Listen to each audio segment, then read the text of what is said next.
Testing, testing.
Good.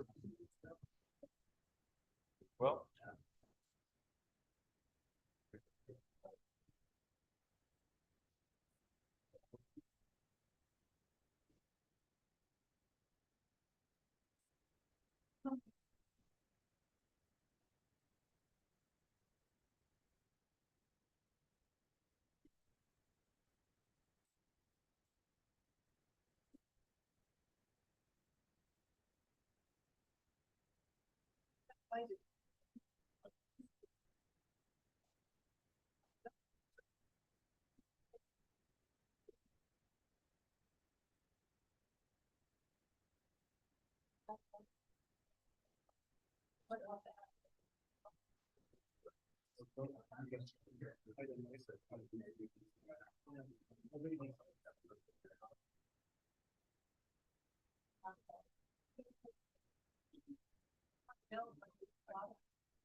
Yeah, there's the. Ladies and gentlemen, I'm Philip Dixon, Chairman of the Board of Architectural Review, and we welcome you to our Board of Architectural Review Board meeting. It's now 6 o'clock on the 7th of November. Time for our meeting scheduled to begin. Depending on the size or complexity of a project, each applicant has the opportunity to present a conceptual or master plan for our review prior to committing funds for a full set of design plans and specifications. Approval of a concept means that we might agree with the concept while disagreeing with some of the details. It also means that each phase of the project must be submitted at a later date once plans are more fully developed to obtain the board's final approval for that individual portion of the project. Hopefully, any disagreements will have been worked out before the applicant comes back before the board. Some of the projects being reviewed this evening have been submitted before and are now ready to be considered for further approval. For those of you who may be new to our meeting, our charge is to look at each project purely on aesthetics, design, architecture, height, mass, and scale, and in harmony with the historic district in the town of Somerville. We look at the overall street scene. Although we are not required to solicit comments from anyone other than the applicant and board members except for demolition requests, we usually choose to begin our project review with a public hearing to allow others to express comments that might help influence our decision making before the applicant has presented the project and the board members have resolved any questions they might have. You were asked to sign up when you first arrived and indicate on which project you wish to comment. When called on, please limit your comments to not more than 5 minutes. As always, we will review each submittal in the order that it was submitted.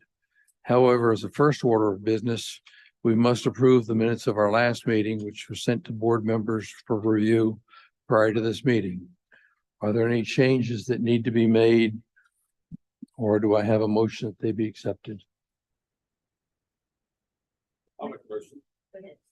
Accept. All right, please respond with a yes or no. David, Yes.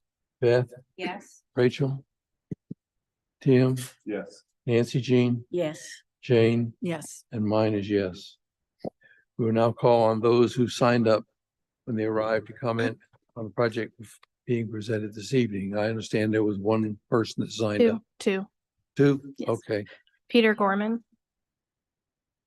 And this is for 609 South Magnolia Street.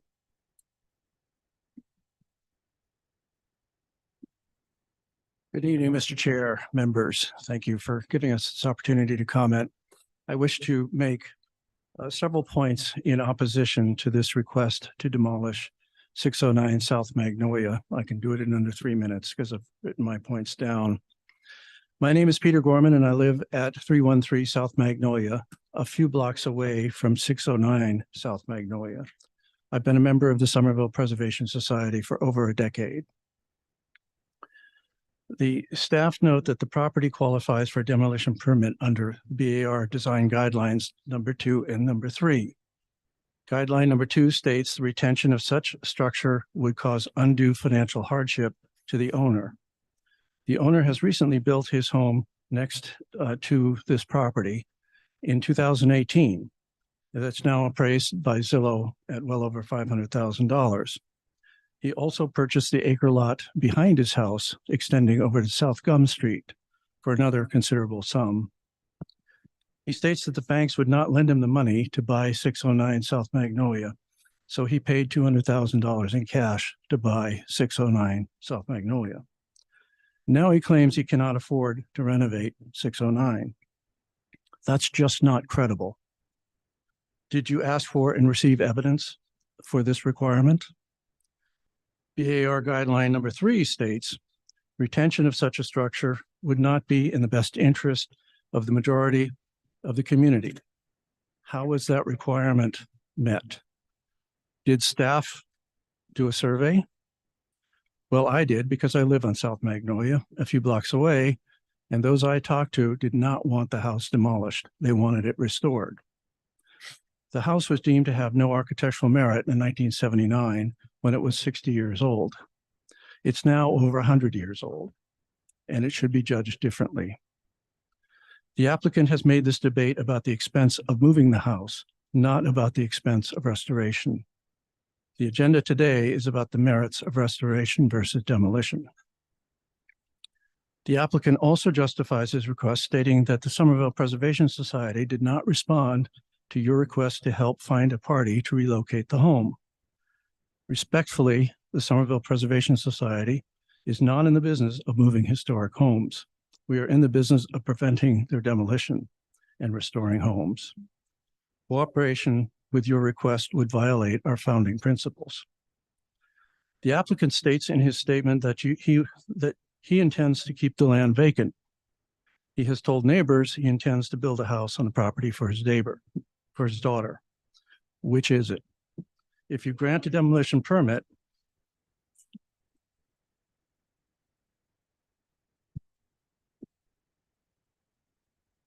it should be, I'm lost. It should contain a covenant that says that the land shall remain vacant. Demolition should be the very last resort in our historic district. The district in the BAR was established for this very reason, to protect wanton demolition of historic houses and structures. By granting this demolition under Guideline 3, inability to afford renovation, you will be setting a terrible precedent for the demolition permit for the old hospital on North Main.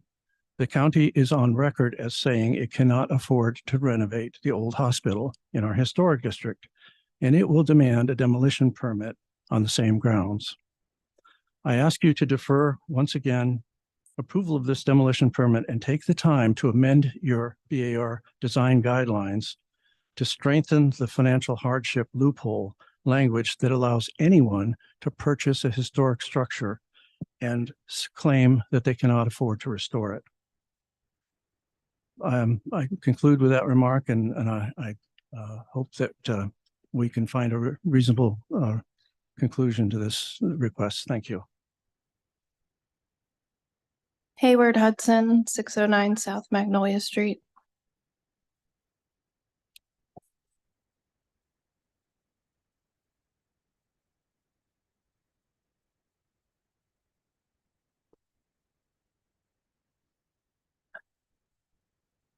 Mr. Chairman and members of the board.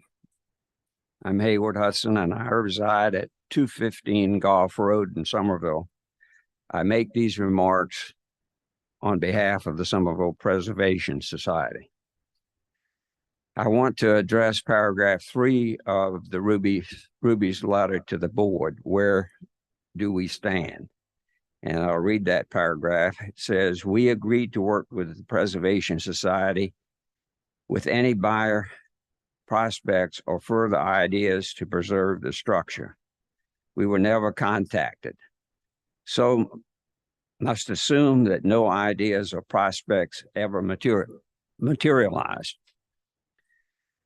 I made clear at an earlier meeting when the Rubies requested demolition of 609 South Main that the Somerville Preservation Society's mission is to preserve the historic district, not to destroy it. Nevertheless, I did contact Becca to obtain the Ruby's contact information. This was in deference to Phil Dixon, the chairman's request, and my respect for this board.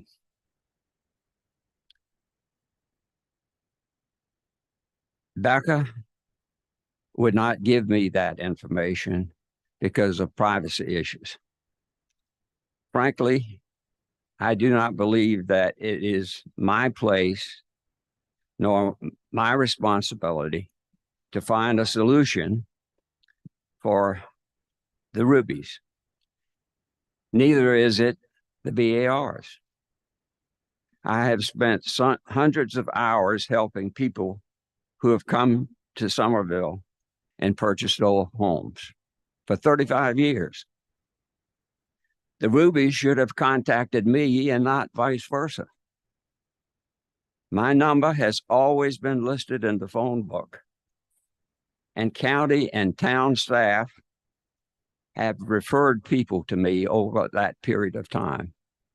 Some just recently, if you can believe it, from the county staff. There's a critical need for affordable housing in Somerville, especially for teachers, firemen, and policemen. I'm currently trying to provide an old Somerville cottage for rental to a fireman. I've had to address the same foundation problems that 609 South Main has. The Ruby's cottage is in much better shape than any of the cottages on the CPW property that were moved and rehabilitated.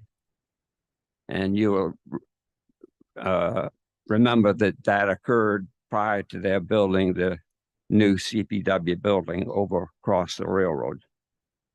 In fact, 3 of the 4 houses received awards for restoration.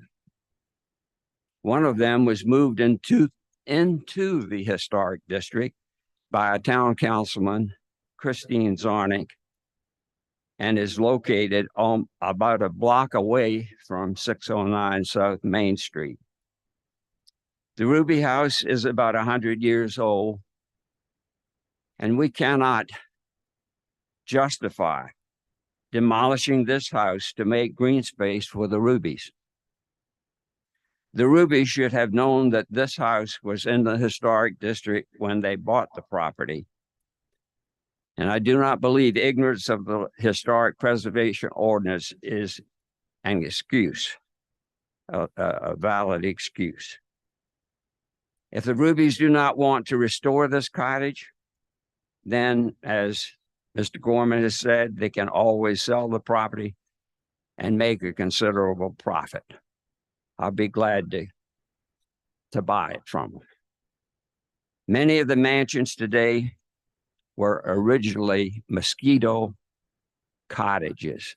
They were literally summer shacks that were later that originally were not well built.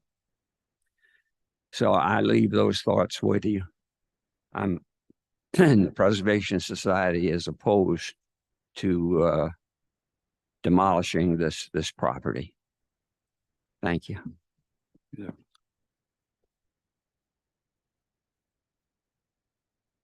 Any others?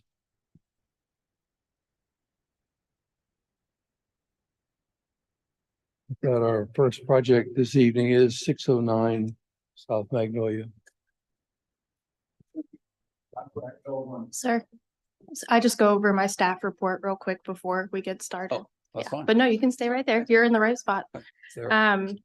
Just to clarify, for anyone who wasn't here for the previous meetings, this agenda item was deferred for a period of up to 180 days, which would expire on December 3rd. There is not another meeting before December 3rd. So this is on the agenda tonight for the board to consider. The only way they would be able to postpone the decision further, according to our Unified Development Ordinance, would be a finding by the board that the structure is of extreme historical importance to the people in town.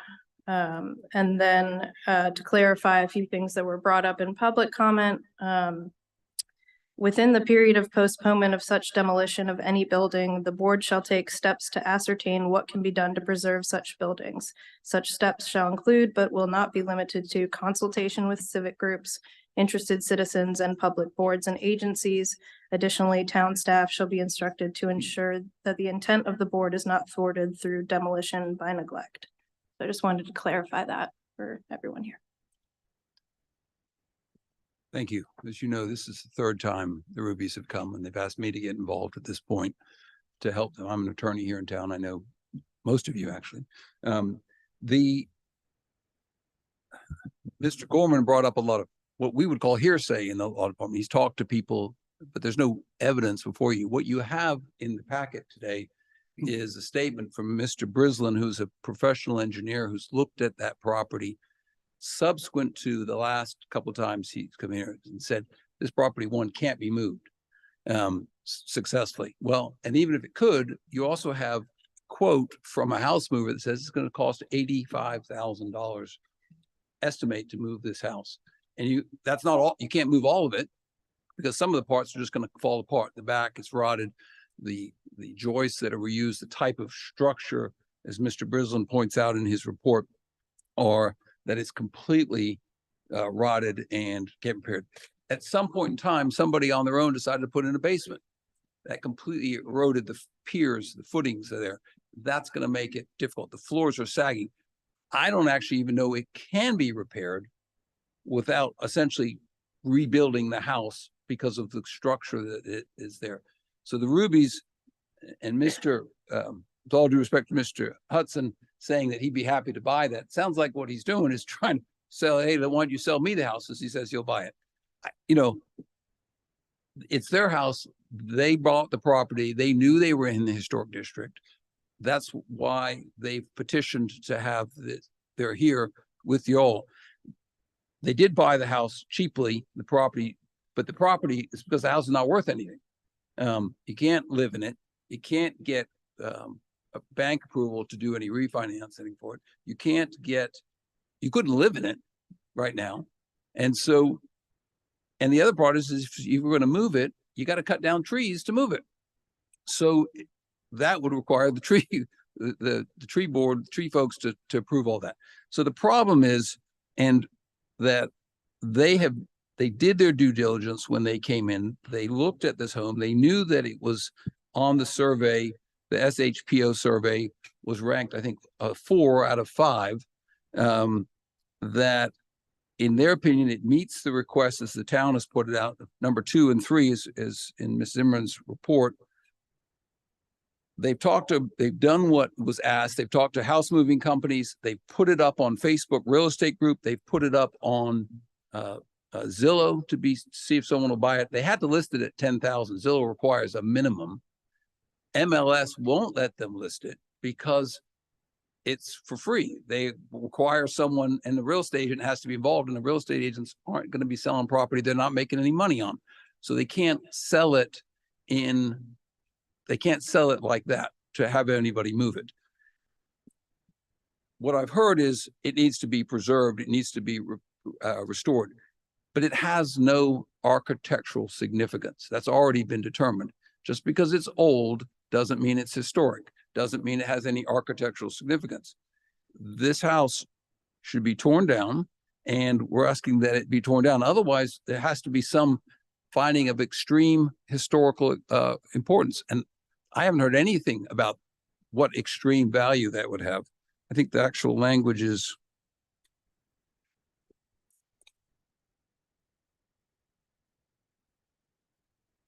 extreme historical significance. Like I said, the fact that it's old doesn't mean it needs to be preserved.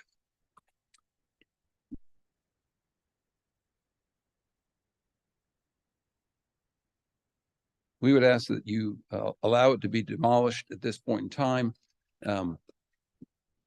There's no reason not to. It doesn't change the gist of the neighborhood. It doesn't preserve the historic nature of the neighborhood.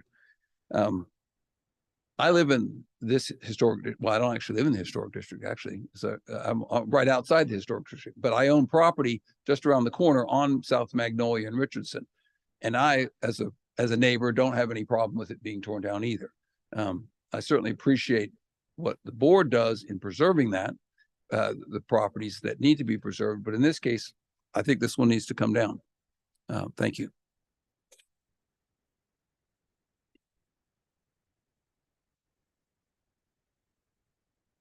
I will say that I'm grateful that Mr. Ruby sent the engineer's information to us. When you came the first time, essentially, it was your opinion of everything. You know, we have to have facts.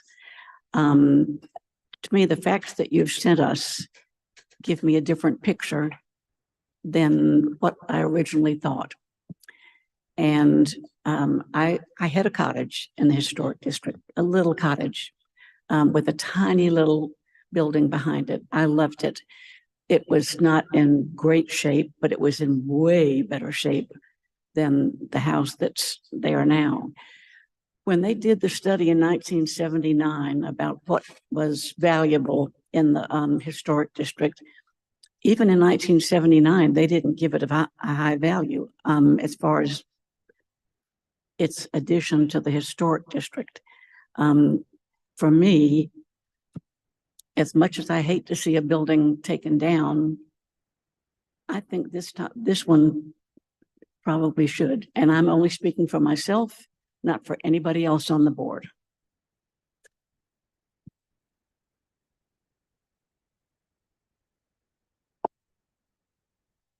Well, I've got to say that I'm somewhat disappointed with what I was hoping the Preservation Society was going to do. I did not expect you to go out and find people or anything, but I sure as hell expected y'all to try and publicize it in the paper and local media, and y'all didn't do that.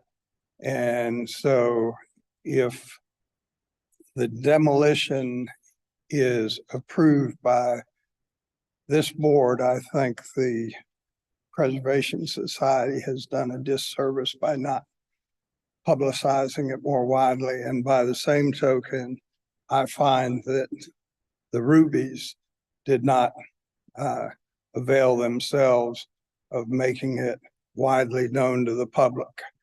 I know you put it out in Facebook real estate place, you put it out on Zillow, but the people in the community that are not looking for a home have no idea to look there. This should have been done in the media. It's not the BAR's job to publicize it, but I asked both you and the Preservation Society to publicize it in the media that people would see. So that's what I've got to say.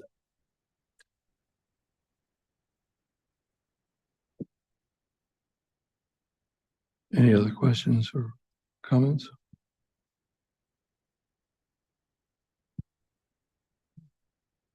I'll just add for me personally, my seat on this board is slightly different than everyone else's because I was appointed by the Preservation Society. And so I won't say I'm compelled, but I am compelled personally in my case to support the position of the Preservation Society.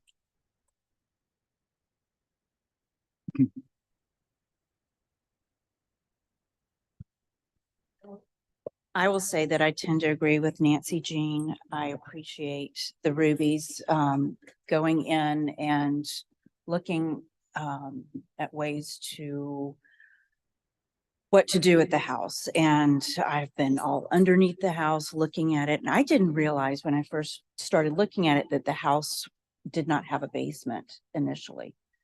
And I think when that basement was dug by, I don't know who decided to dig that out, but it probably wasn't the best idea structure wise to do that. And I think it's really compromised the underneath of the house. I do support taking the house down. I think this probably brings up a good reason to go back in and look at the way we classify things to be demolished and figure out a way to better resolve this within our own structure.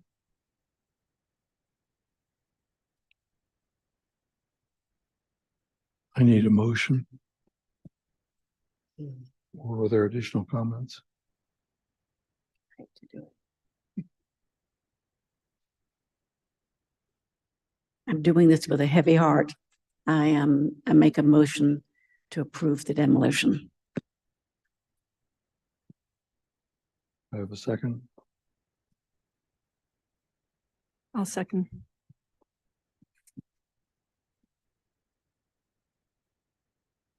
Please respond with a yes or a no for me.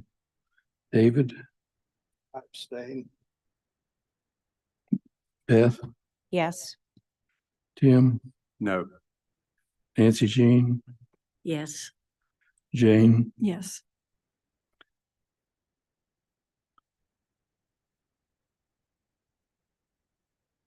I don't want to, but I say yes. So that's good enough. All right.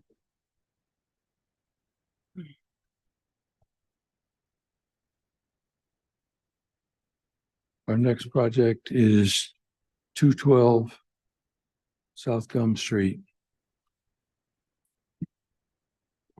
Okay, so this review is going to be for a few changes that Mr. Steele is going to go through for the previously approved plans.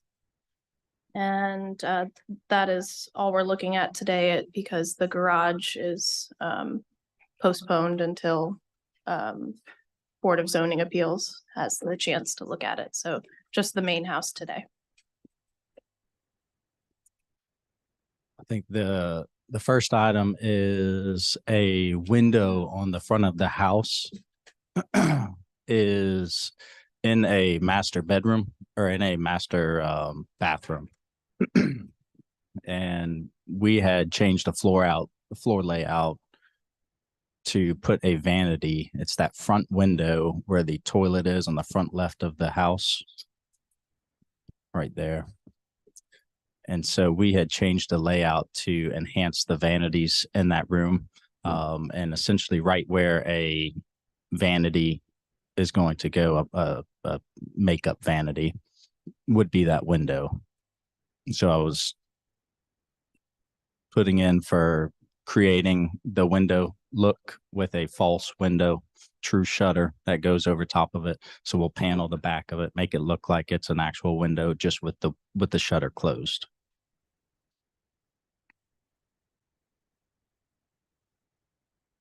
The second item is entry steps and a door on the rear elevation of the home.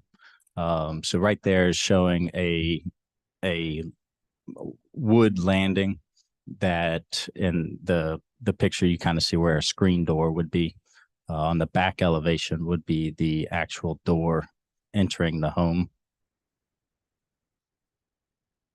And this is just for accessibility, since the garage is going to be in the back of the house, to have a clear cut deal, as well as when we changed the floor plan, we were trying to give a foyer right there where you would walk right in and have a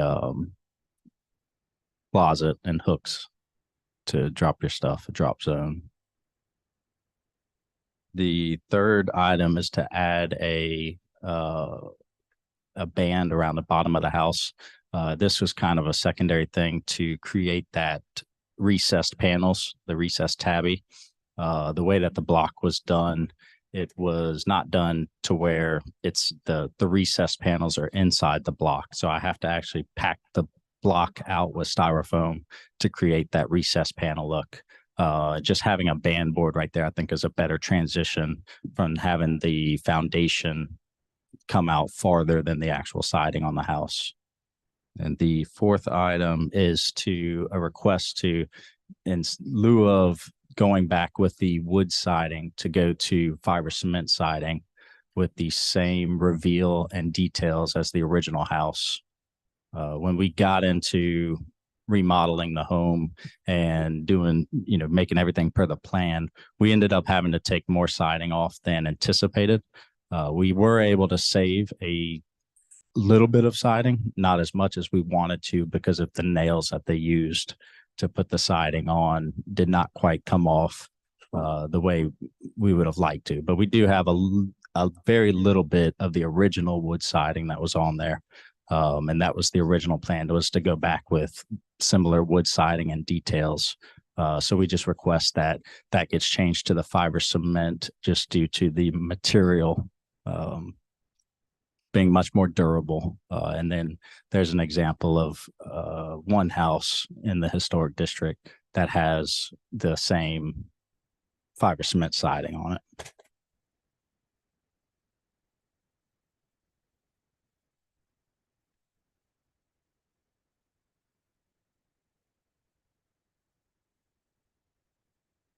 Those all the changes that you, Tonight, yes, ma'am. I was gonna ask you about the window in the bathroom in the front. Yes, ma'am. Is that the original plan that you submitted that we agreed on? Yes, so right there is this, it's, Size? yes, ma'am. Okay, So, the shutters will be closed. yes, ma'am.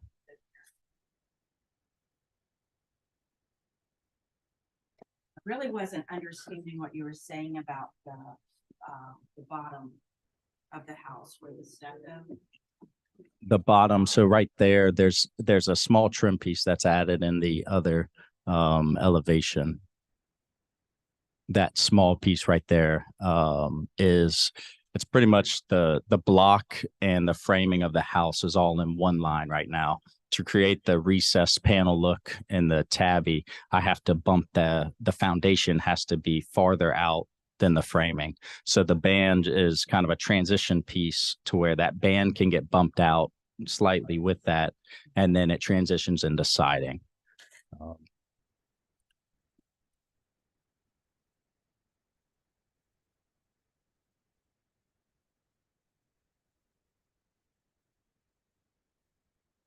Well, I'll add a few comments here. Number one, and let's see if I can take them in the banding. I think it actually enhances the look and is a good addition. The rear door addition, no problem with that one either. I think certainly practical and makes sense. The front window addition or modification, I'm actually opposed to. I think it's important that the window is there and that the shutters are there. And I think there's other ways that you can treat that on the inside and maintain the window. So personally, for me, it would be a no on the window change. And then I guess fourth is just on the siding. And this is just kind of a general comment first is that what's happened to this historic home is exactly what we don't want to have happen to homes is basically there's nothing left. And so this home is to me no longer historic. And so everything's been demolished here, added on or changed. And that's something that going forward for future projects, we need to probably pay closer attention to. However, because of the status of where this is, I would probably support the Hardy. It is a nice look. And it's probably much better to maintain, and the historic fabric here is already lost.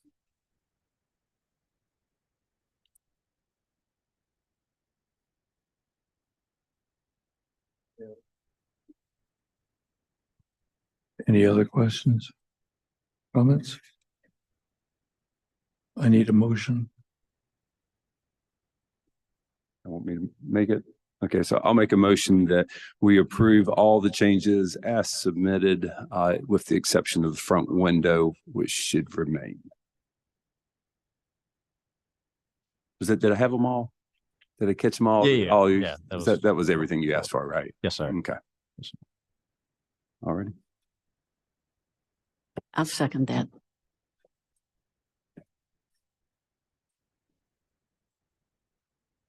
Please answer yes or no for me. David, Yes.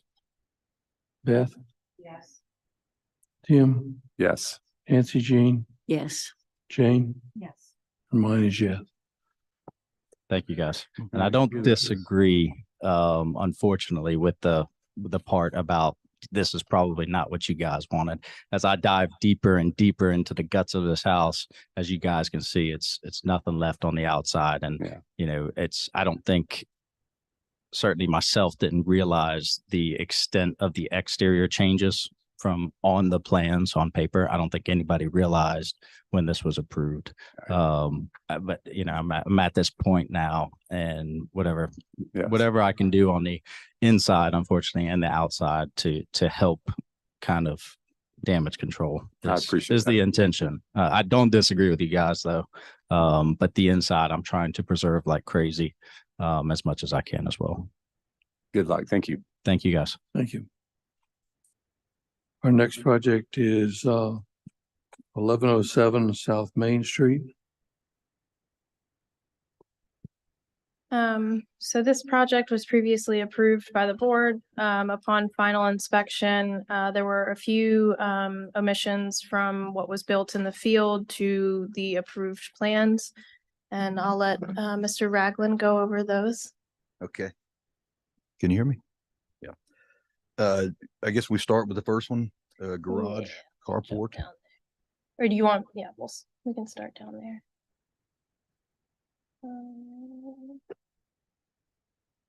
Yeah. We could look, so if we look at the garage door, if we look at the plan, the rendering on the blueprint, there's no style like that. That's what we have up there is the closest thing I could find that was even close to that.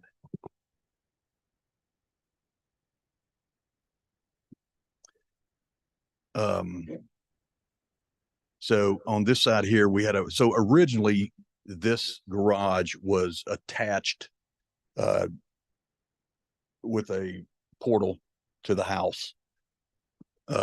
We had to move it to the back of the lot, which is, at the very back. If you see with a white pickup truck, the access road is right there behind that truck. So that had to be moved all the way to the back. For security purposes, a barn door. We decided not to put the barn doors up there. So what I did was just add a window on each side to kind of offset that. Right there is where the barn door was supposed to be. There's really no good way to secure that detail. And by the way, it's a finished garage inside as well. So that was the issue there. Yeah, that's the garage. Yeah.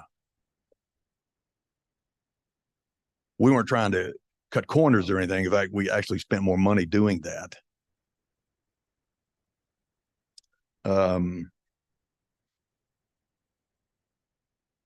Okay, so if you look at the front porch here, and this is really looking at it from the right elevation, there's a window in that corner, and I took pictures of the inside of the house as well. There's really no way to make that.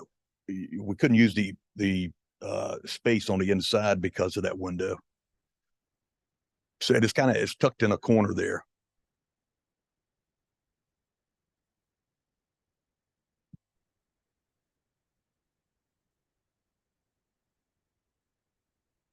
I also have pictures of the inside of that. There were two transom windows, 2 foot by 2 foot transom that were supposed to go there. That is a design flaw in the plan. There's no possible way to put two transoms there because there's that's in the master bathroom, and that's where the sinks are, and the light fixtures are probably just a little bit above where that arrow's at. So there's no way possible to get the two transoms in there.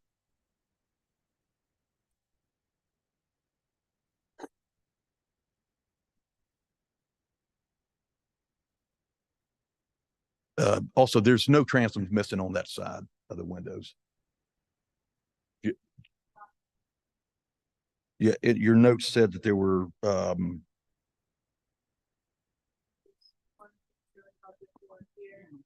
yeah, I think the note said it was missing transom on some of the windows too, but which is not.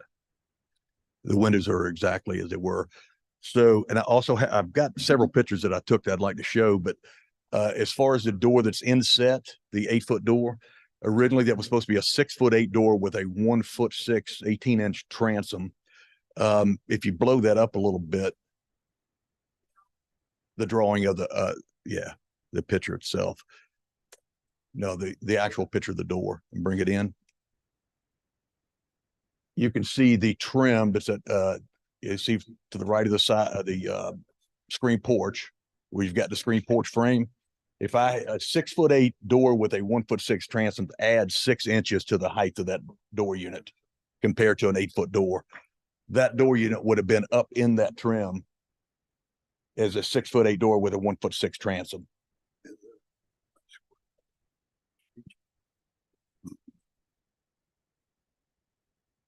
And same thing with the double door as well.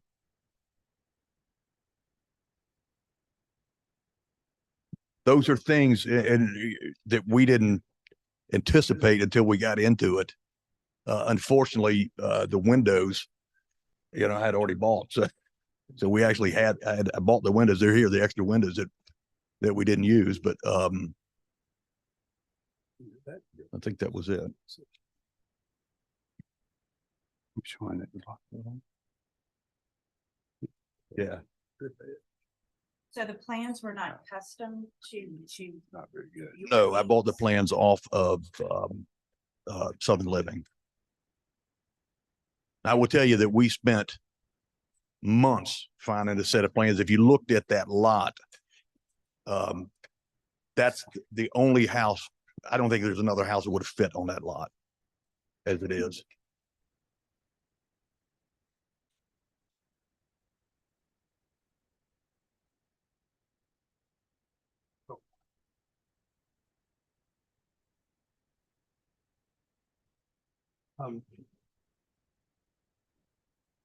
I don't have a problem with you going to 2/2 from 4/4 windows on the plans. What I do have problems with is the square posts where they exist on the carport and the back porch were on the plans chamfered. And they're just square. Were they not square on the? No, they were chamfered. And we would have asked for them to be chamfered.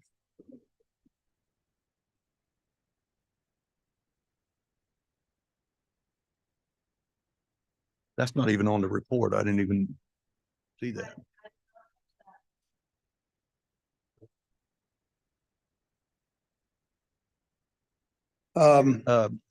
There's square posts with a chamfered in the center. I see that. Okay. The biggest problem I have is your plans show the window trim as we request with no picture framing. And we request a real sill and real style and rails on the frame. They're drawn that way on the plans and they're picture framed in execution. And that is something we never would have approved. If you look at the plans, it's exactly the way the plan shows it. No, it's not.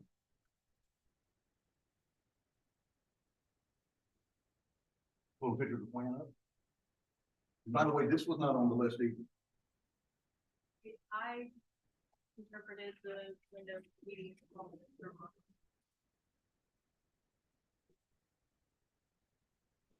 There.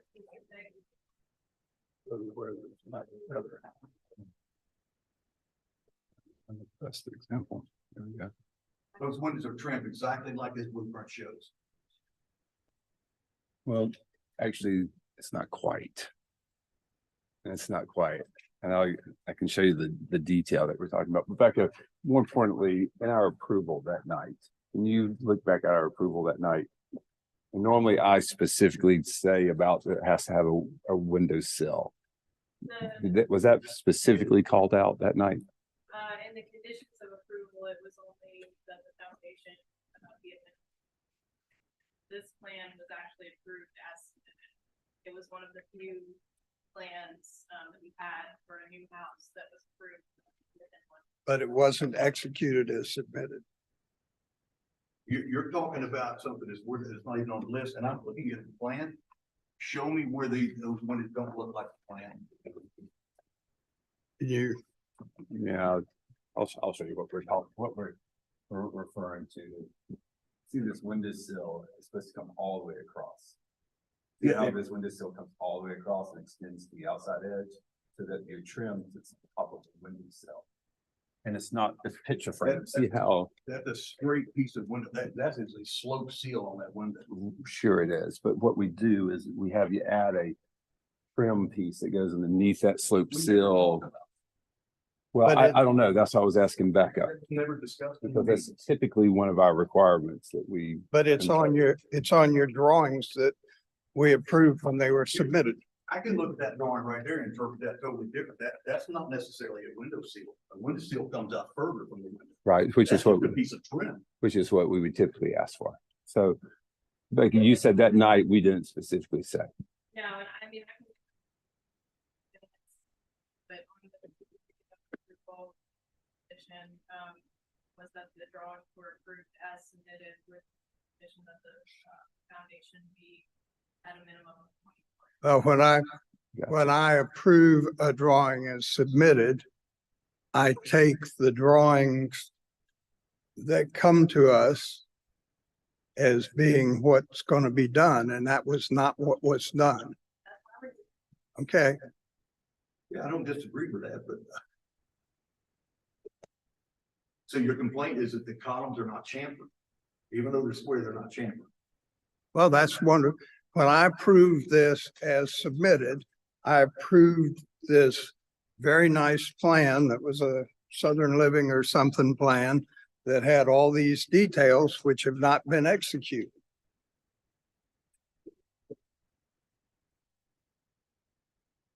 Do you have a picture of the house in the front after it was built?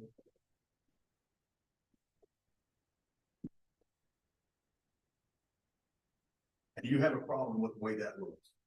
I have a problem with the way it was executed. It was not executed the way we approved it. It's a nice, listen, it's a nice looking house. You've built a really nice house. There's no doubt about that. And the changes that you've made with the window removals and stuff, personally, I'm just one voice here, but I don't have a problem with any of the changes that you've made. So the few windows that you omitted or modified or whatever, I think they all look fine.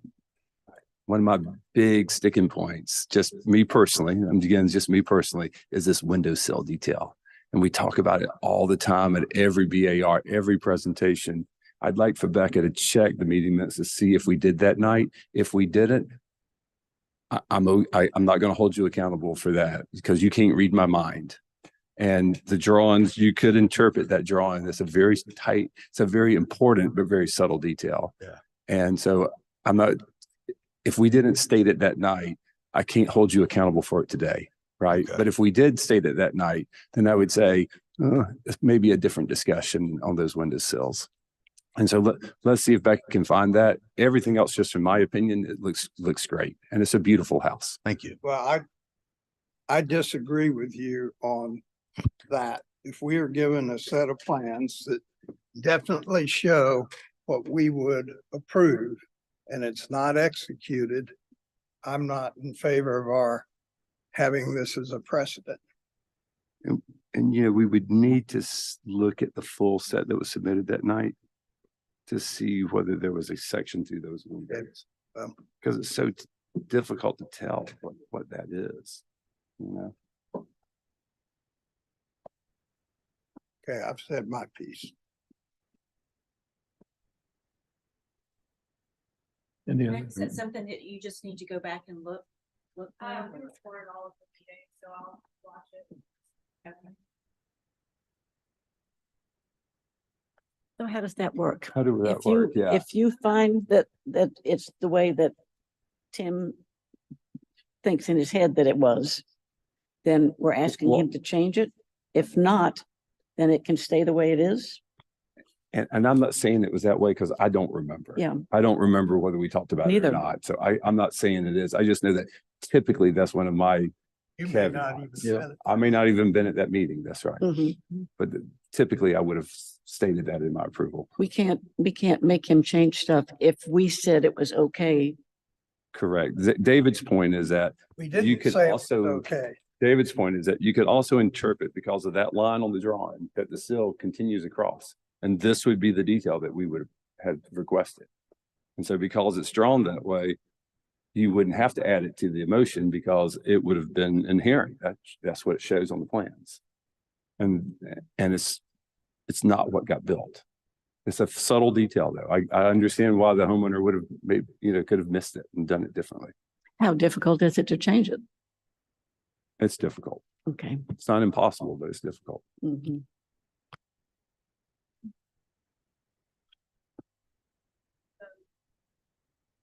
That, I guess that would come in the form of a motion to approve with a condition that if it is found within the previous meeting minutes, but you would have to provide a condition of what you would like Mr. Ragland to do in that case. That was what I was thinking of, the contingency of that. Of your reviewing the minutes, but I think we can still have a motion. Okay, well, does everyone else have an opinion on the changes that he's made? Is that Becca has brought forth? That's it for me. No, but I think it's worth noting that when you submit a set of plans, and we're expecting it to look just like that set of plans. Trust You me, know, I've learned a lot through this process. Mhm. It's been the most difficult thing I've been through. Oh, I'm sorry. The house is beautiful and it's just, it's great. Y'all did a wonderful job. Thank you. It's kind of shocking to see when you thought you had approved something and it's not totally different, but there are little things that have been added. Because Becca keeps us up on what's been changed, and so it's just important to It's been a learning process. And one And of the reasons that I would have approved this with the plans as submitted was the plans were so full and showed the details that we wanted. I have those plans right here. If you need to look at them, there's something in particular. would you mind? Thank you.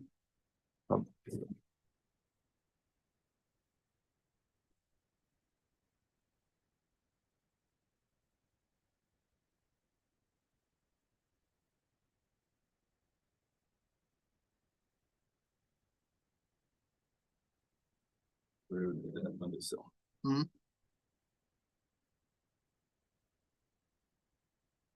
So this is the detail that we're talking about. Right here. Yeah, that little, yeah, that piece, well, that's on there, and see, this says thickened PVC window sill, 2¼ inch minimum. And that's the piece that's missing from the house. Yeah. That's not there. That's what we're talking about. And see how there's no band board, see the side in there, there's a piece of trim, a 5/4 board. Which we don't approve. Because that's picture frame. And so this is a historic detail. Your detail that you've done is a modern house, I guess. And that's the fine detail that we're talking about. And see how there's no, see the siding butts up underneath this sill detail right here. Right. Where the other is picture framed around the house. And it's a very subtle detail. Yeah.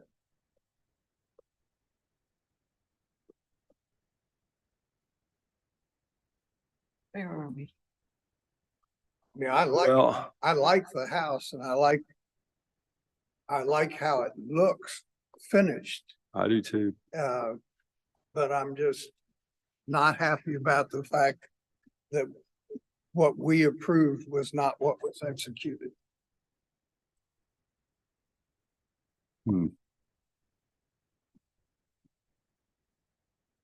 And it seems like we're doing this at every meeting.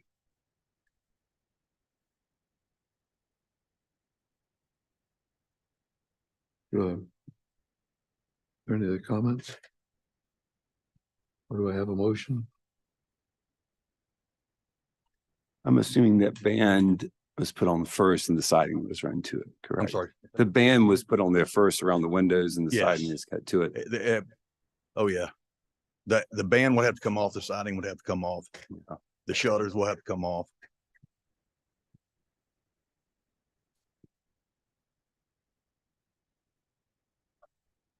I'm just gonna let it go. I need a motion. I'll let somebody else make the motion. We should be just approving it. You made a motion with a contingency? I never made a motion. Oh, you didn't? We were just Okay. walking. All right. That's right. Okay. So I'll just let somebody else make the motion.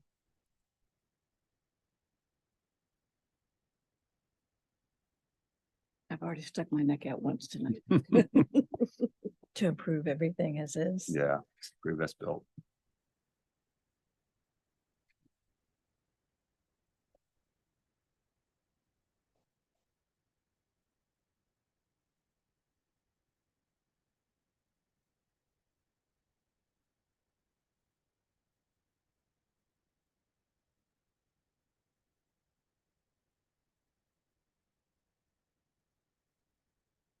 All right, I'll make a motion to approve as is submitted.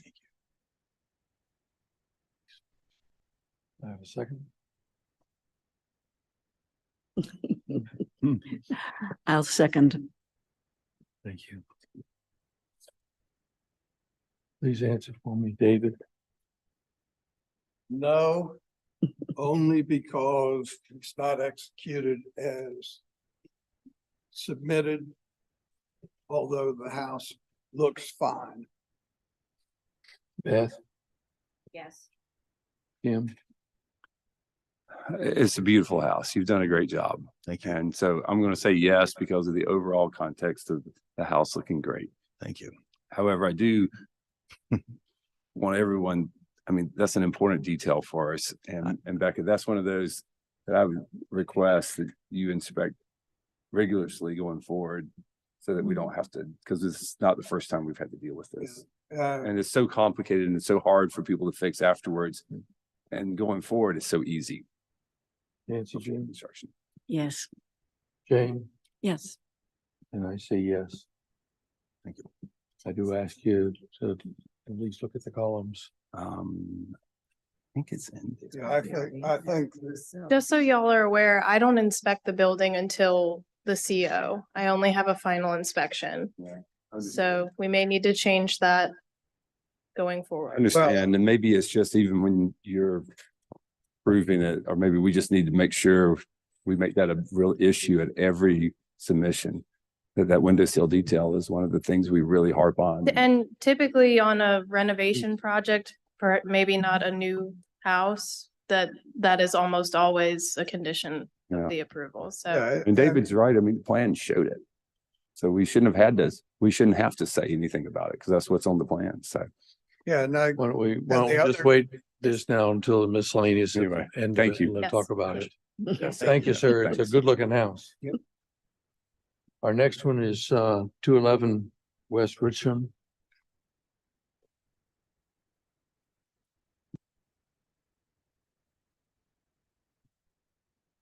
Good evening, Mr. Chairman, Mr. Members of the committee. I work for Operation Home, which is a small nonprofit organization in the Tri-County area that provides our clients with home repairs for those who are unable to afford them themselves. Very seldom do we work in a historic area, so this is a first for me. We are working on a house at 211 West Richardson, excuse me. And as you can see from the pictures, it's sort of a composite roof. The original roof was a standing seam metal. The addition on the back, if you can rotate, has been put on with shingles. And so what we're proposing to do, the house is leaking in several different areas.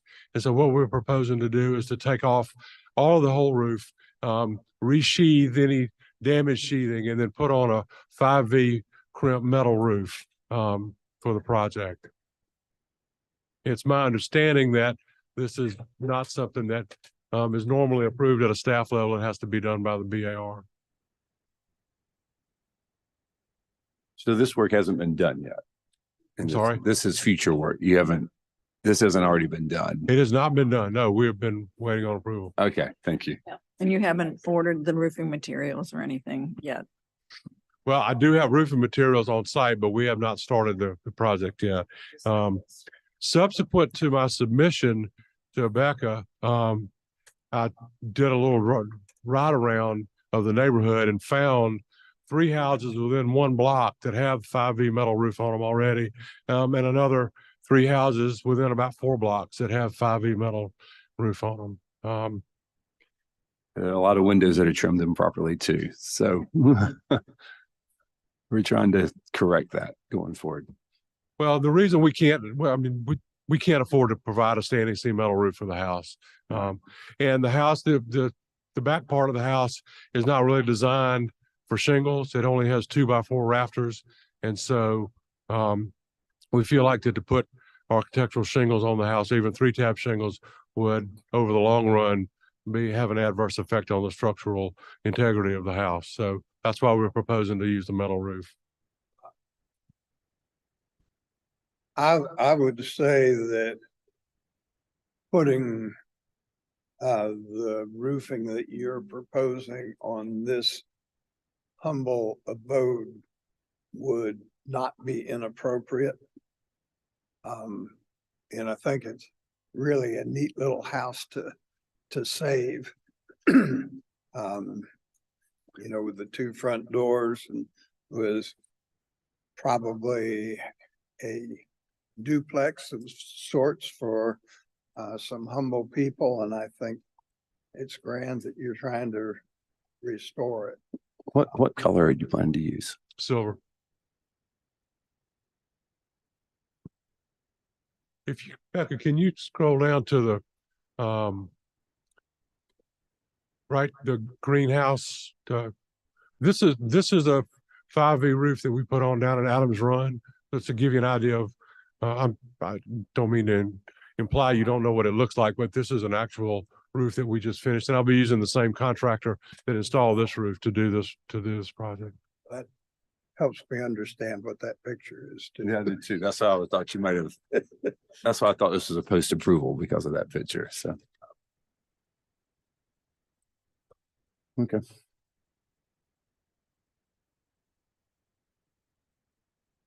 Yeah. You make a motion? It's a sweet little house. To me, It It is. is. that Yeah. roof is okay, I but that think so, too. particular house, if it were a 2-story, 1800, whatever, I'd feel differently. But I do And I'm glad it's okay getting with this. restored.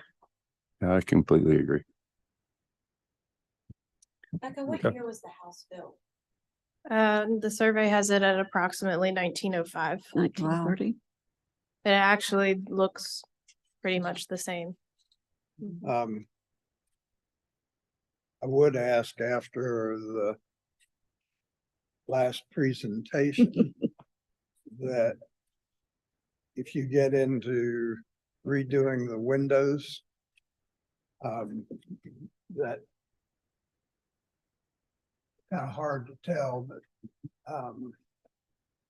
take into consideration the discussion we had about the sills and the framing around the windows.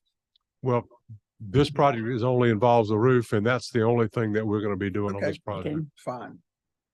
And what is the name of your organization again? Operation Home. Cool. Great sounding Yeah. organization. Have you got somebody ready to go into this building? Ma'am. Have you got someone, a family ready to go into this? Oh, she's living there now. Oh, wow. Miss Edwards is 85. She's lived in the house all of her life. And great. so Mhm. Good thing. I make a motion to approve the roof. Second. Okay, please answer for me. David, Yes. Beth, Yes. Tim, Yes. Nancy Jean, Yes. Jane, Yes. and mine is yes. So wish Thank you you well very with it. much. Thank you. Mhm. Thank you. Good luck. Our next one is 118 East Richardson.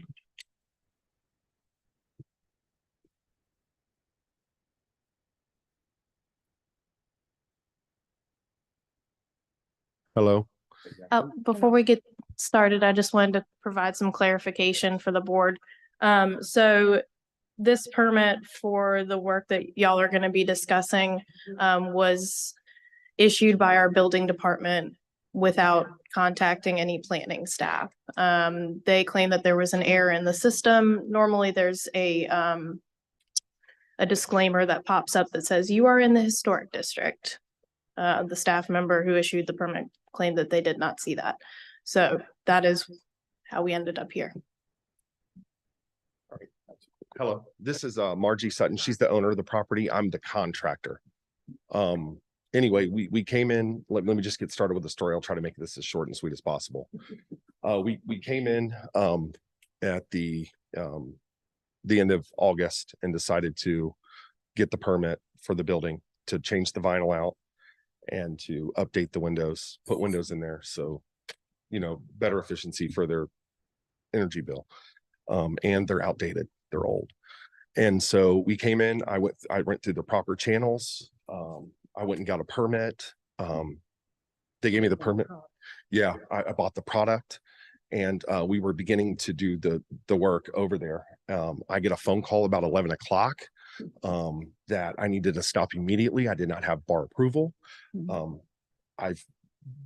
I was a Southeastern Vice President of Acquisitions for Napa Auto Parts. I built 26 stores in the Southeast. I've never been given a permit before and then told to stop in the same day and then wait 30 days when I have $40,000 of material sitting on the ground that is unsecured in downtown Somerville. Purchase the material until after we were given approval. Correct. And so we do have almost $40,000. So this is the most bizarre thing I've ever been through.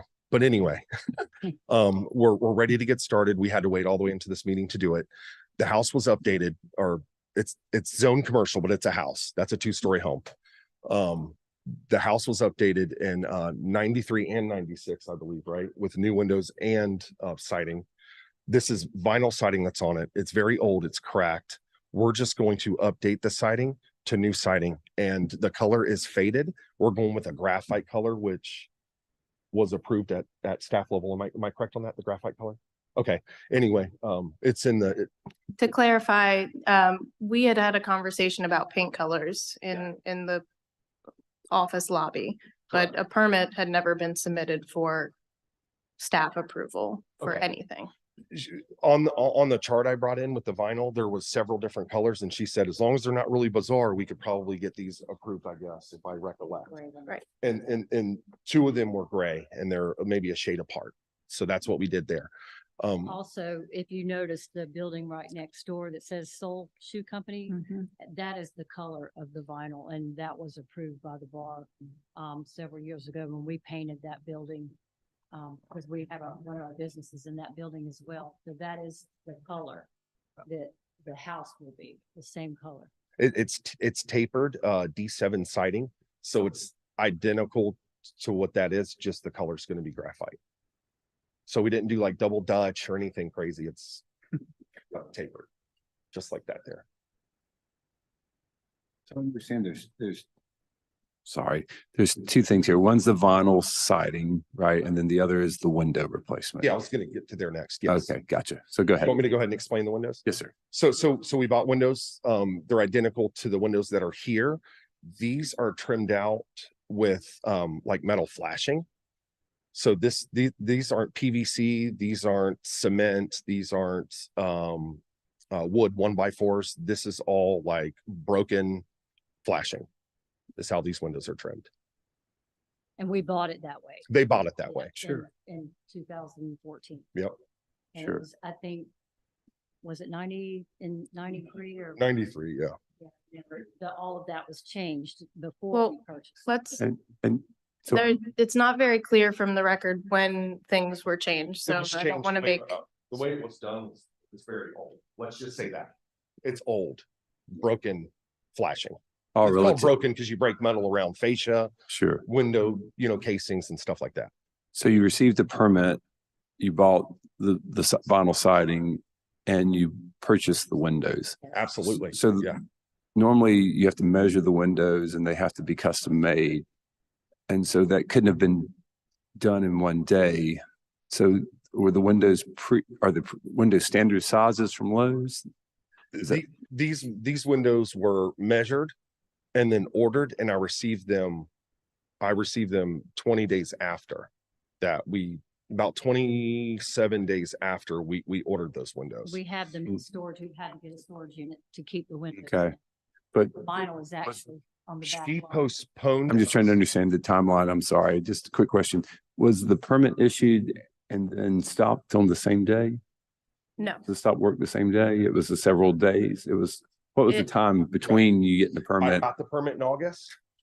We wanted to do it the first week of October because you had a fashion show. No, the first week of Got it. September. So you got the permit in August and it wasn't until October you got stopped. Got it. Right. That's what I need I to mean, understand. here we are. Thank you. It Got it. sifted through and Yes, nobody yes, caught yes. it. And then, Understand. Okay.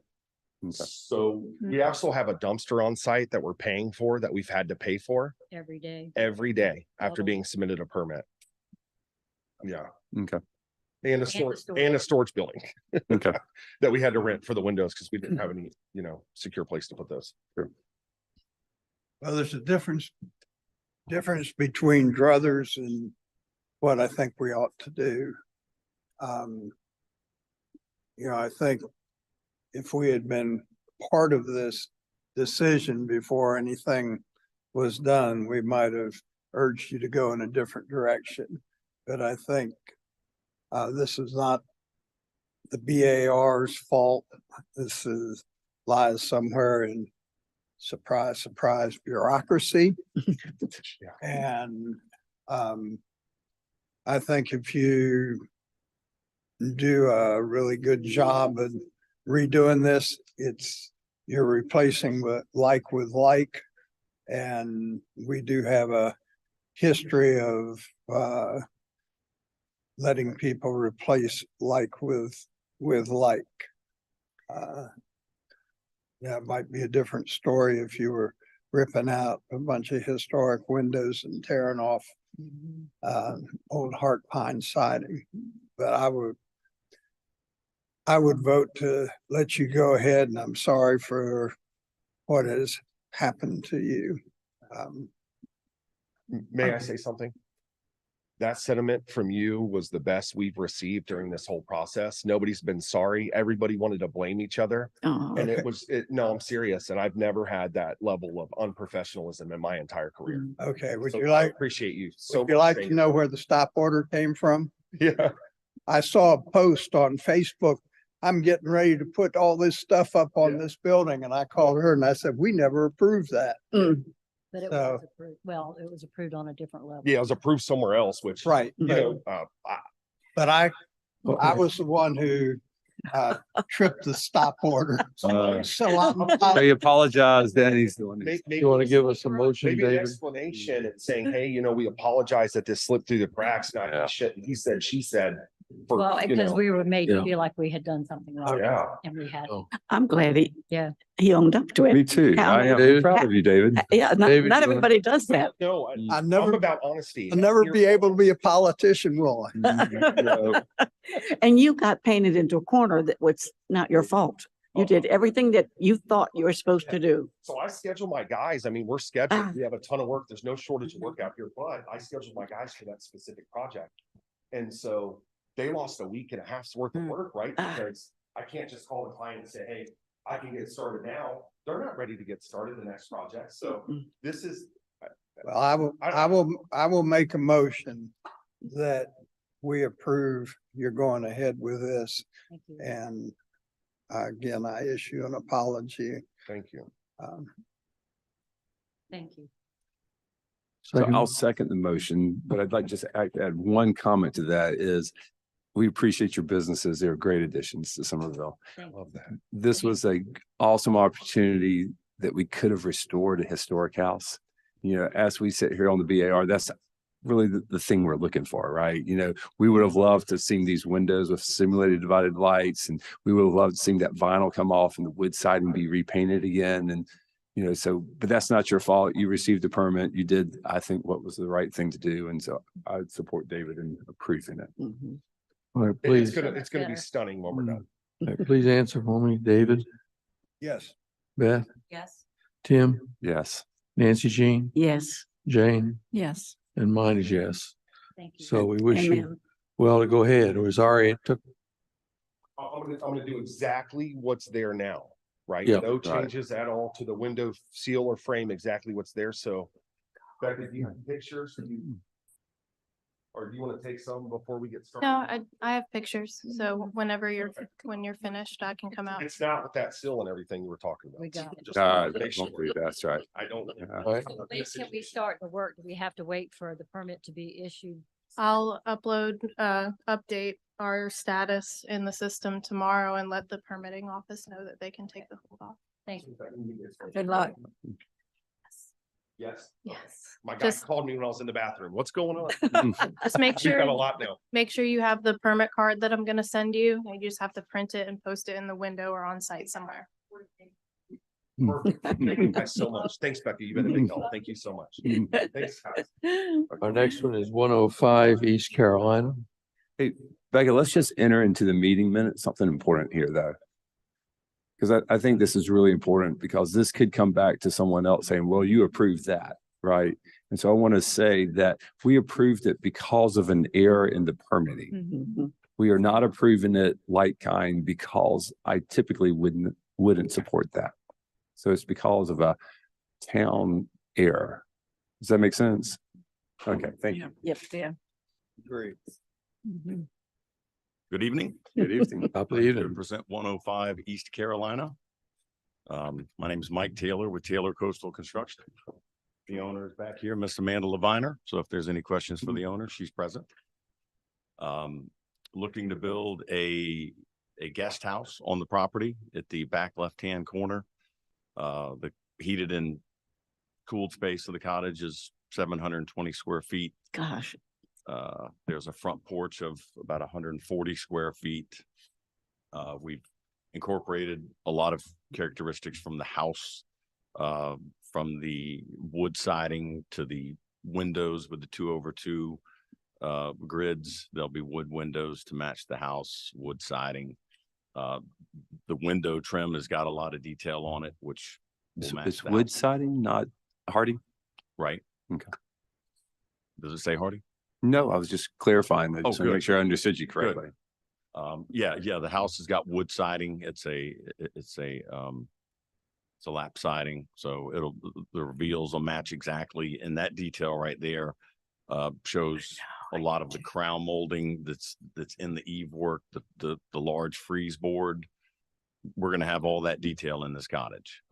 As a matter of fact, that corner right there, the way it ties in is almost identical to what this front porch is gonna look like. The front porch here it's got balusters and all of that. And we're trying not to take away from the house. So we've got columns on the front of the porch, but we don't have balusters because it's on the ground and it's not necessary. Plus, I think the house will stand out more too. So it's on a slab? It is. Yeah, I was gonna ask. How high is the slab? It'll probably be about 8 inches off the ground. And as you're facing the main house, this will be on the back left facing the street? Correct. The front, yeah. Yep, that's the area that we'll be doing the work right there. Yeah. There's currently a metal shed back there that'll be removed. Is it a historic metal shed? I don't think it's in a storage shed. No, sir. No, sir. But the roof will be shingled to match the house, and the siding and the paint. And so it's really going to look just like the house. I think it's going to match perfect. I think it's gonna look great. It's And your cute. window details, you're matching that same detail. Right. No, that's a very nice detail that we'll definitely have on the cottage. Okay, I was gonna question that because the way it exists on the house, those ears and that triangular swag beneath the sill are applied right below the sill, and it looks like in your drawings, they picture frame the window. Right. That's shown picture frame. So as long as it's clear with you, the owner, and the town that it's per the house, the existing house, and not picture framed like this is shown. Very well. It'll look just like the house. Okay, thank you. Yeah, I think the way you have it picture frame, captures what's on the house, but it should match the house in execution. Right. There's a sill on the house with that underneath it. Right. And that's what we're going to have.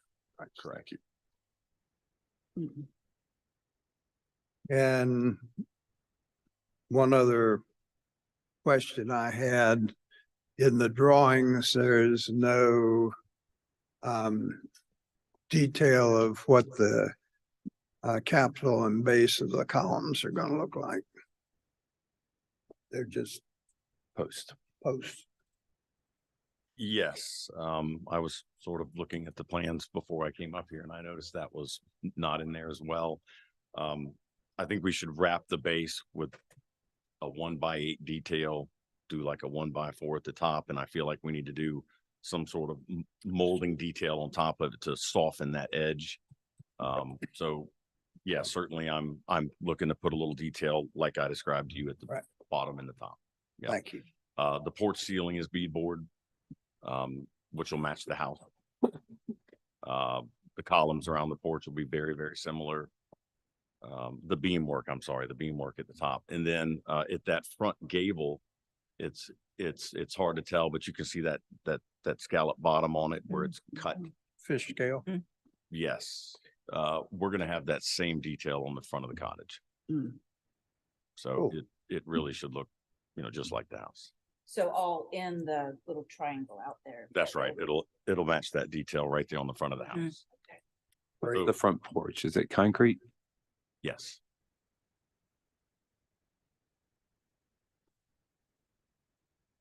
The lanterns gas or electric? They're gas. And it'll match the house.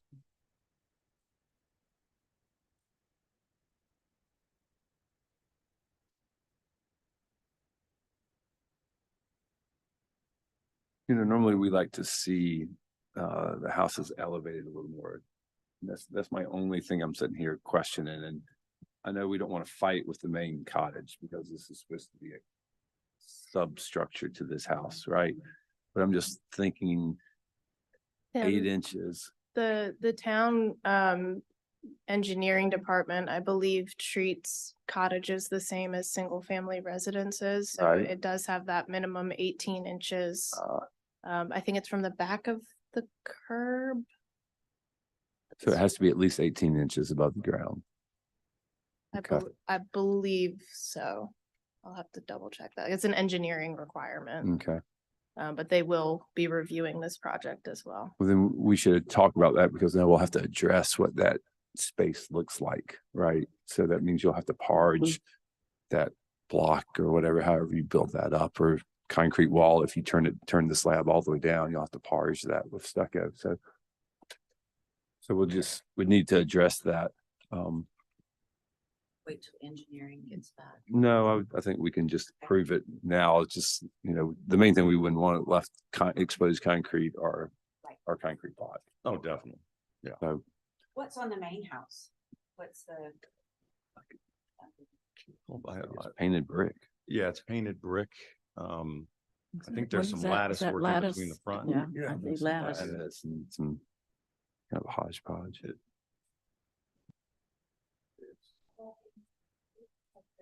Skinny cinder blocks all the way around and they're brick pillars.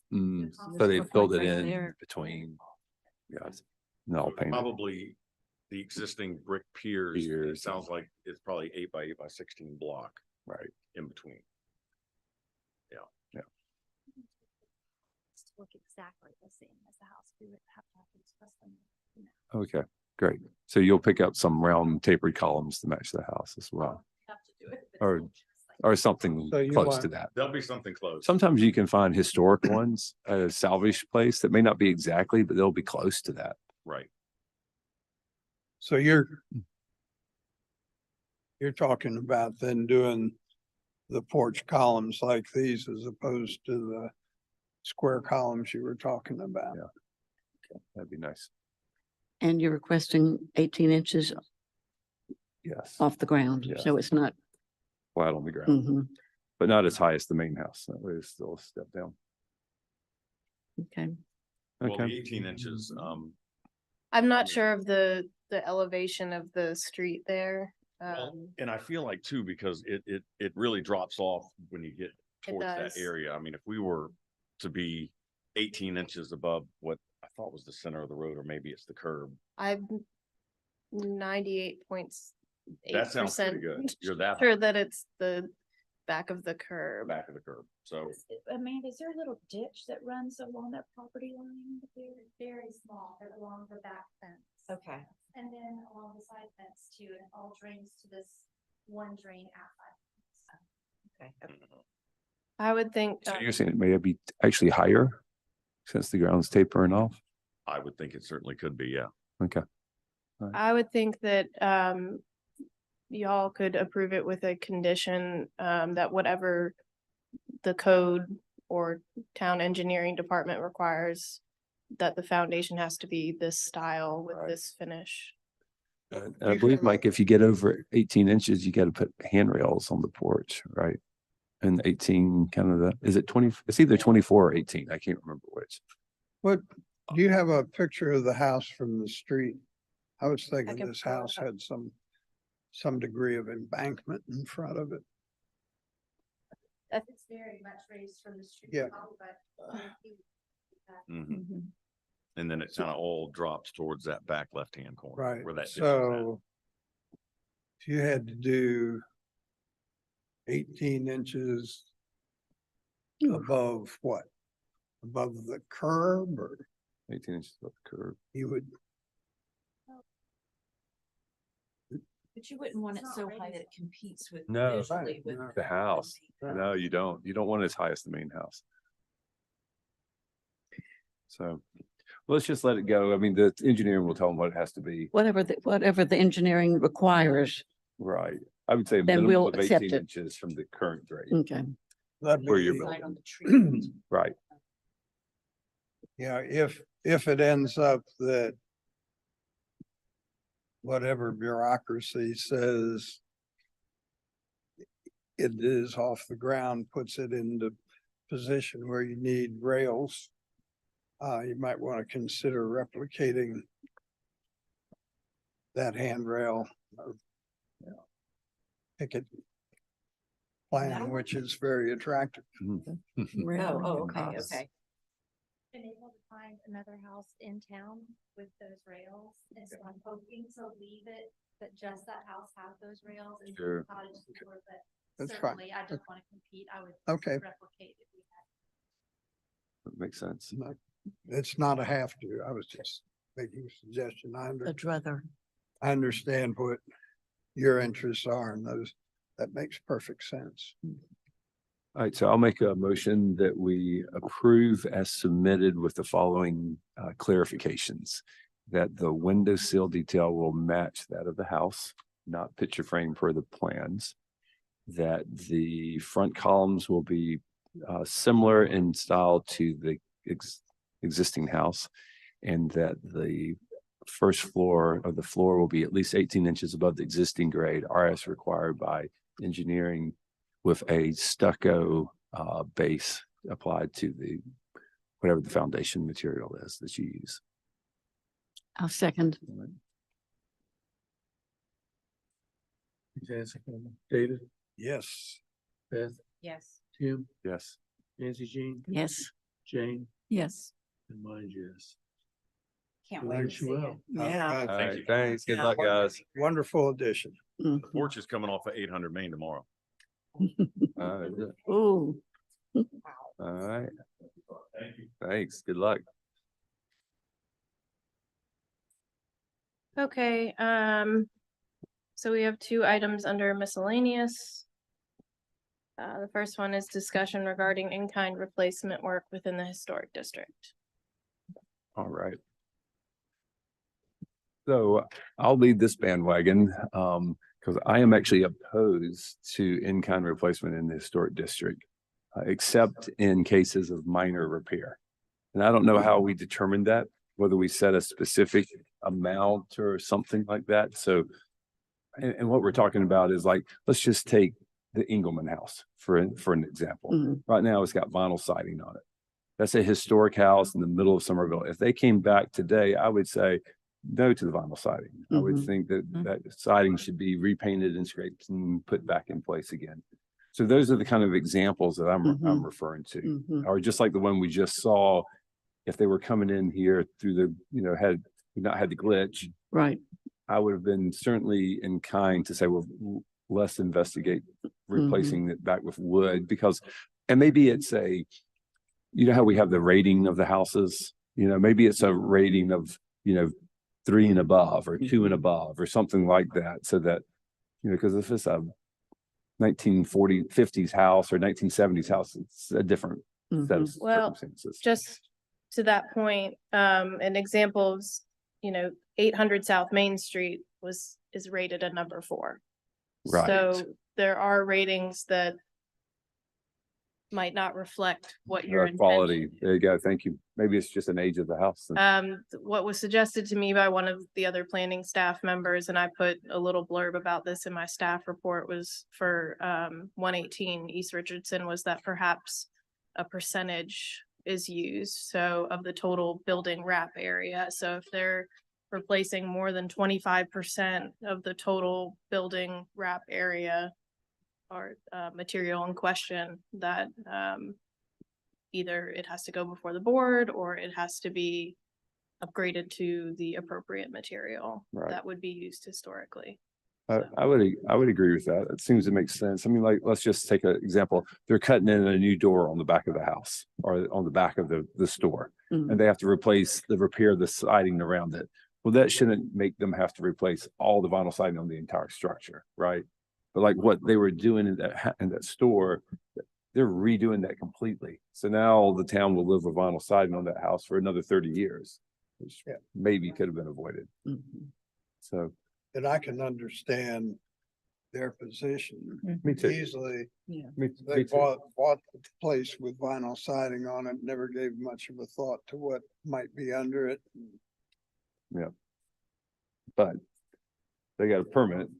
And so they ordered their product after they got a permit. So this is why we've got to come up with a better way of educating the people that are inside the district as to what their All of the other responsibility- businesses they applied for BAR permits. So this is just a mistake that happened. No, but I mean,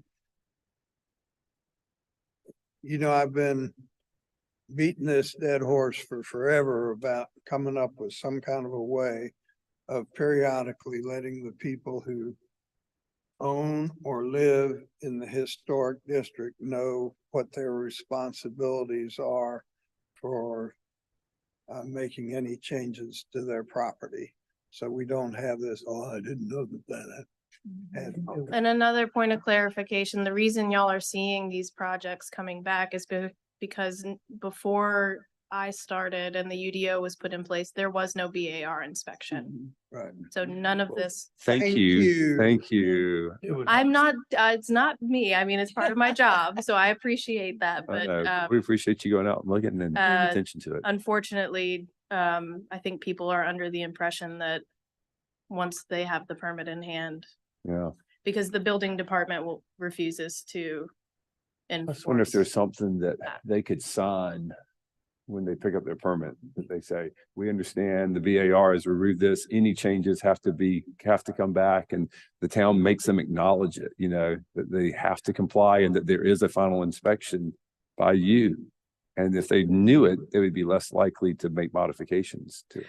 It's a condition that they have to get the final inspection that I put on their certificate of approval, Right. but I don't mind asking.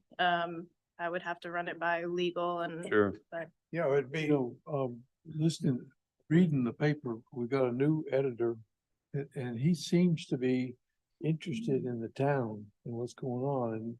And maybe we can talk to him and get him to have somebody actually do an article in the paper. I mean, there's a lot of other things that they're discussing about the town. A periodic article about the historic district and what the requirements are and what it is. That way, yeah, I think we could get the point across much better than about any other way. Can I ask you something too? Is it possible that we could provide a sheet anytime a house is sold in the historic district that says you have to go through the BAR to do X, Y, and Z?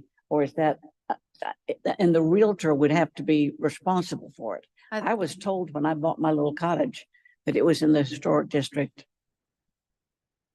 but not all realtors care about giving people all the caveats. if the town handled property records, I'd say it might be something that's more possible, but the county handles the property records and they have I don't want to call Karen out, but no, you didn't do anything wrong. It took almost a year to get her address information updated with the issues that. Wow. It's just, we have the same issue with all of our geographic information transferring from them to us for our mapping system. It sounds easy for me to say it, but it's not in reality. I mean, the best we could do would be sending out a letter with the property records we have at 65 cents a letter. I don't know if that will get approved for our budget. Well, we tried that years and years ago to get it, and I mean, I can tell you that we don't have money in the planning budget for there were that, realtors because that I've weren't asked. interested. And What would really be neat would be if all the boards of architectural review in the Charleston area could agree on some form of notification and get the realtors to buy into it. Gosh, good luck. Yeah. Good luck. Another one of my fantasies. So Becca, how do we formalize this in-kind replacement? You would just need to make a motion, or, discuss and make a motion of what exactly you want to be put in the guidelines as Okay. far as replacement in kind. All right. Are y'all up to doing something with that tonight? Yeah. Taking sure. 5 more minutes to resolve that? Okay. So centering back around what Becca said, then if we use, like, when it comes to siding replacement, that if it's a minor repair of less than 25% of the surface area, then like kind replacement would be acceptable. If it needs to be repaired or Right. something. a And the same small thing, spot. and the same thing would be true like for windows. So if you break a window, somebody throws a baseball through your window and you got to replace it, like kind replacement's acceptable. However, if it's a complete, if it exceeds that 25% threshold, then it would have to come. 25% of the window? Well, let's The say windows. windows of the windows in the maybe it's two different judgments here. I think the don't know. window would probably, be windows would less. need a further study or some further thought because, I mean, for example, there's a project that's coming before y'all next month for, I can't remember the address right now. The church owns the house. It's a little yellow Rambler. And I won't discuss it further, but I couldn't review it at a staff level. They have all different types of windows on that house, sliders, you know, single pane, original wood. The house was built in 82. It's not on the survey. So they want to go back with, you know, Which house is this? Which church? It's the Methodist Church? Yes.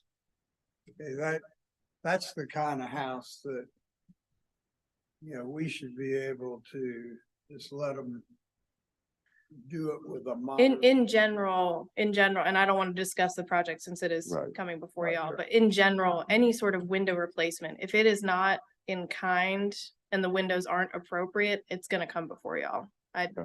I don't approve those at a staff level. Okay. All right, so let's just say with the siding, then that it would be, it's 25% or greater. If it's greater than 25%, then it would come to the BAR for review and approval.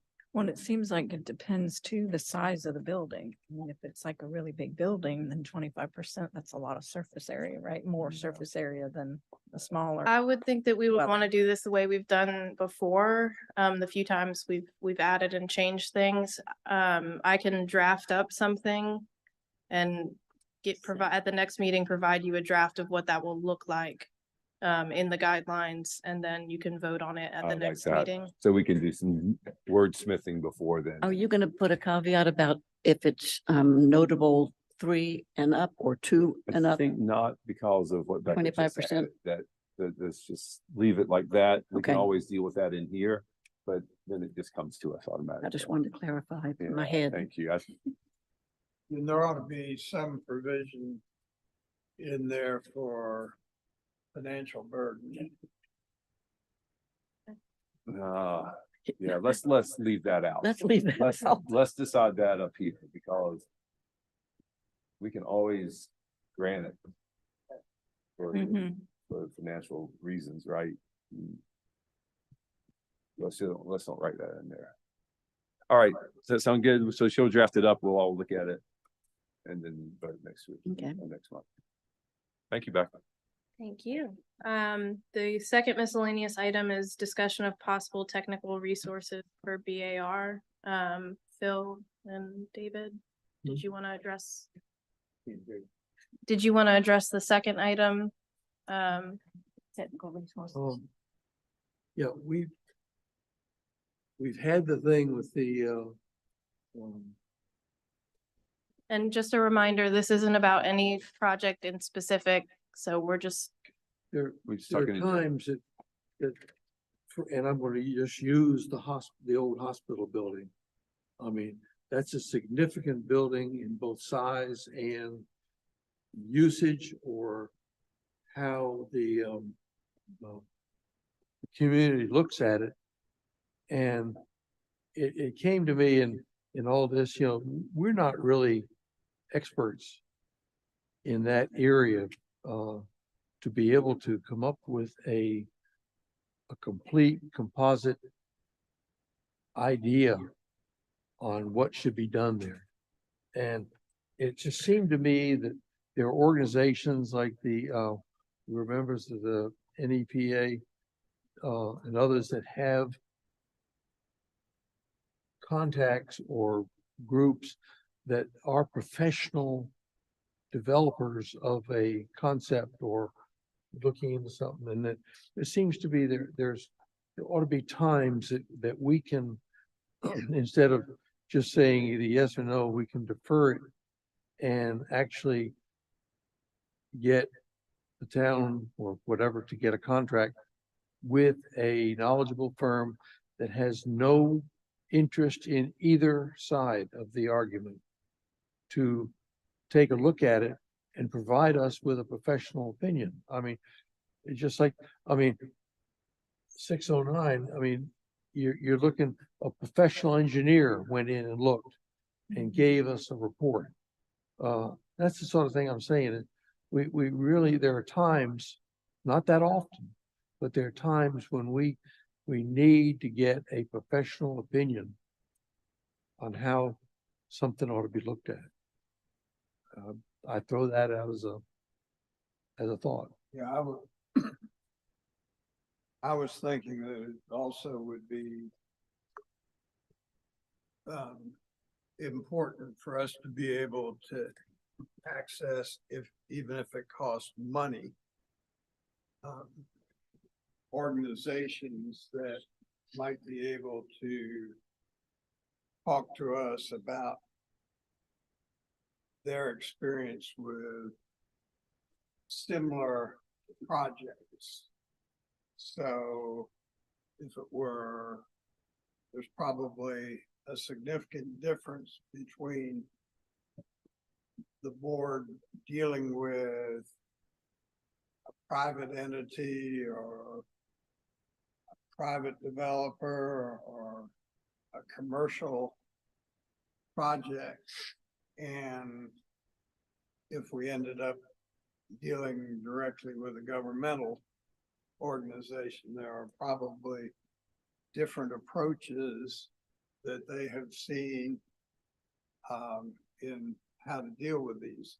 And it would not be asking them to design the project. It would be asking them to help us understand what the process is that we should go through and the kinds of questions we should ask and consider. And, you know, Philip mentioned that the town belongs to the National Association of Preservation Organizations. We are in the backyard of the Regional National Trust Office. And we would want to, if we employed somebody, we would want to employ somebody that would talk to us about process and not have either an all tear it down approach or never touch this, but people who could somehow amalgamate the different points of view and give us information, not make decisions for us, but give us information. And be objective about it. Yeah, and, you know, my thinking is that if we got approval from town council for that, and they could give us a budget, not a budget to spend, but you know, if a situation arises that we think we need this help, you can spend up to X number of dollars. But I think that would make on any contentious project, it would make any decision that we came to much more palatable and defendable in the public, that because we may be dealing with projects where no matter what decision we make, one side or the other is going to try and find errors in what we do and turn around and negate what we do or sue us, whatever. And I think to be on firm footing with proper advice would be good. And I'm not discounting the advice we might be able to get from in-house people. I think it would be, if we could get approval, it would make any decision that we make much more valid. And I think it would be good too, because then it could be non-political. Well, What was that? Thing, it would be non-political, Yeah, because that's a big thing right now. but is- we're not talking about the use of a building. That's not our purview. We're only talking about the aesthetics and matching the historic elements. So I don't want us to get into the position where we're telling somebody what they should do with any kind of building. It's not our spot. Correct. I agree. But I think David's right, though, getting someone from the outside, then it's this political, it's kind of a political issue. Mhm. Well, it was self-included in the project, but think about the one we just approved recently over here on Mhm. Central. Mhm. Think all the stuff that the architect put together to demonstrate the overall view of it and everything. We didn't have that on the previous project that went in there. And we wound up with all kinds of lawsuits and everything in it. But the idea of getting help for us Yeah. on the completeness of a project and what it's going to do and what it isn't going to do and how it's going to do. I mean, the who, what, when, where, and why type response is, if we can get and there are companies that will do that independent of our.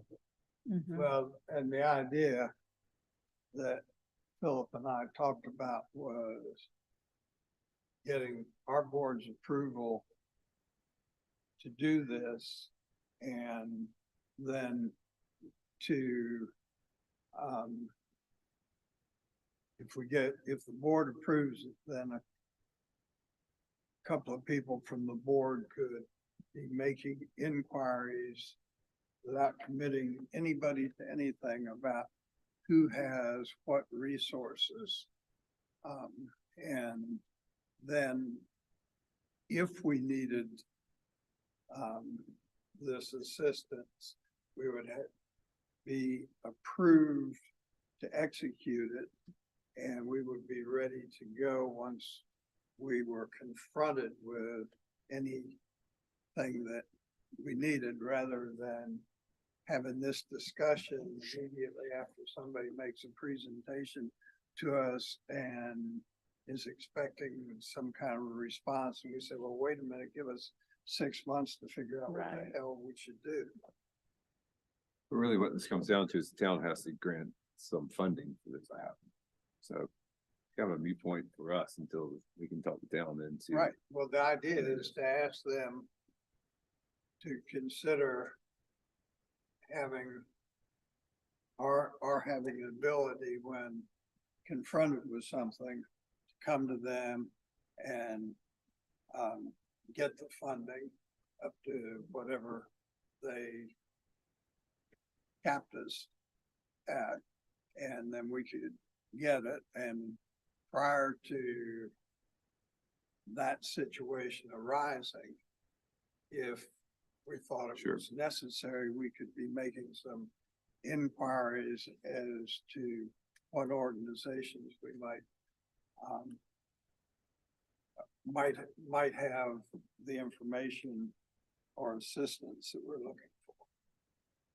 So it's just being ready. Looking into it at this point. Be nice to have that resource available. Yeah. It's just, Where it just seems that every time that we, all of a sudden, we get hit with this big thing of somebody's got pluses and minuses and everything, think about it, and we're hit with, I mean, it really blew my mind when the comment from the town was, well, the BAR will take care of that. You know, all the paid employees said, we're washing our hands. We'll let the volunteers take care of that.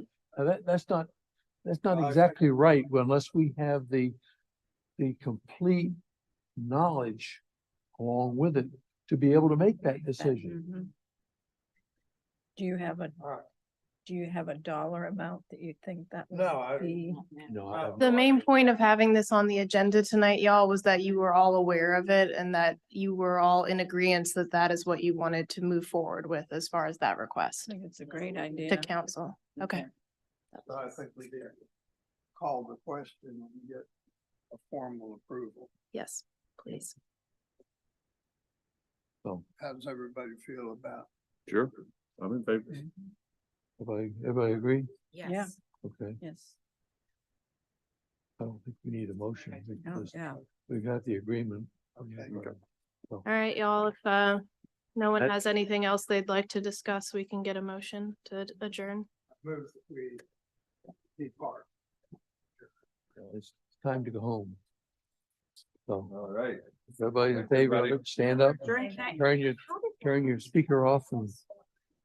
Give me just a. 212. Are we all